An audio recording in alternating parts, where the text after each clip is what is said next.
Shopify Compare. At price. Not showing.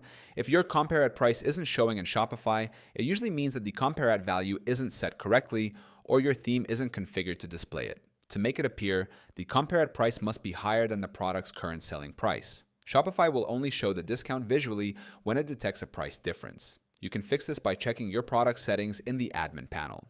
Go to the product or variant section, make sure the compare at price is entered and is greater than the price field, then save your changes. If it still doesn't display, your theme may need adjustment. Some themes require enabling the sale price element in the product template.